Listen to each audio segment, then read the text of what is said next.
Hello friends, எல்லாருக்கும் வணக்கம். இப்போ நம்ம ட்விட்டர் இந்த எக்ஸ் தளத்தில் வந்து தே கால் ஹிம் ஓஜி அப்படிங்கிற ஒரு ஹேஷ்டேக் வந்து ட்ரெண்ட் ஆகிறத வந்து நான் வந்து பார்த்தேன். சரி, நான் என்ன ஹேஷ்டேக் அப்படின்னு சொல்லி எனக்கு சீரியஸாகவே வந்து தெரில. சரி, ஏதோ ஒரு ஹேஷ்டேக் இருக்கும் அப்படின்னு சொல்லிட்டு உள்ளே போய் பார்த்தா சிம்புவோட ஃபோட்டோ வந்து இருக்குது. ஆஹா, இந்த நம்ம சிம்பு தான் வந்து பார்த்தோம் அப்படின்னா இந்த ஹேஷ்டேக்கில் ஏதோ ஒரு ட்ரெண்டிங்கான விஷயங்கள்ல இருக்காரு அப்படிங்கிறத நான் வந்து புரிஞ்சுக்கிட்டேன். அப்புறம் போய் பார்த்தா பவன் கல்யாணம் நடிக்கிற படம் தான் இந்த ஓஜியா. அந்த ஓஜியில் ஒரு பாட்டு வந்து சிம்பு வந்து பாடியிருக்காரு அப்படின்னு சொல்லியிருக்காங்க.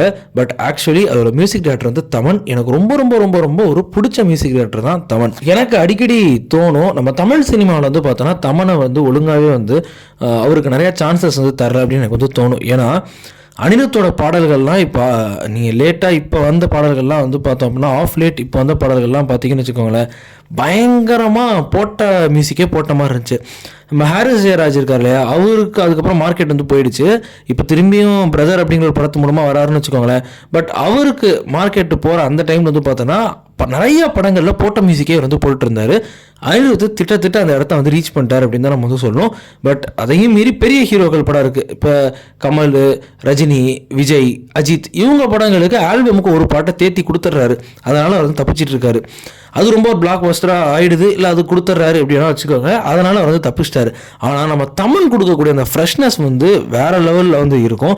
நீங்கள் இந்த வாரிசு படத்தில் எடுத்துக்கோங்களேன், அவ்வளோ ஒரு ஃப்ரெஷ்னஸ் வந்து கொடுத்துருப்பார் தமன்.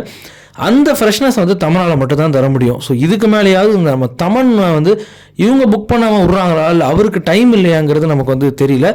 பட் தமிழ் மூவிஸ்க்கு மியூசிக் போட்டால் சூப்பராக இருக்கும் அப்படிங்கிறது தான் என்னுடைய ஒரு மிக சிறந்த ஒரு கருத்து. ஏன்னா பிரின்ஸ் படத்திலே வந்து தமன் வந்து போட்டிருப்பாரு. அதே இந்த ஜெசிகா சாங்லாம் எவ்வளோ சூப்பராக இருக்கும். ஸோ அந்த ஒரு ஃப்ரெஷ்னஸ் தமிழ் சினிமா இண்டஸ்ட்ரிக்கு அந்த ஃப்ரெஷ்னஸ் வந்து ரொம்ப ரொம்ப தேவை. அதான் தமன் தருவார். பட் எனிவே சிம்பு இந்த பாட்டை வந்து பாடியிருக்காரு. சிம்புவை வந்து ஒரு சிங்கராக நமக்கு வந்து ரொம்ப ரொம்ப பிடிக்கும். நிறைய பாடல்கள் வந்து அவர் வந்து பாடியிருந்திருக்காரு. ஸோ இந்த பாட்டையும் நம்ம வந்து கூடிய சீக்கிரம் வந்து கேட்போம். இப்போ வரைக்கும் இந்த பாட்டு ரிலீஸ் ஆகலை. ஸோ நீங்களும் நம்ம சேனலை சப்ஸ்கிரைப் பண்ணுங்கள். அடுத்த வீடியோஸில் பார்ப்போம். பை. நமக்கு ஒரு டவுட் இருந்துச்சு, நம்ம பவன் கல்யாணம் தான் பாலிடிக்ஸில் ஆக்டிவாக இருப்பார், எப்படி இதெல்லாம் பண்ணுறாரு இந்த படத்துலலாம் அப்படிங்கிறது நமக்கு தெரியல.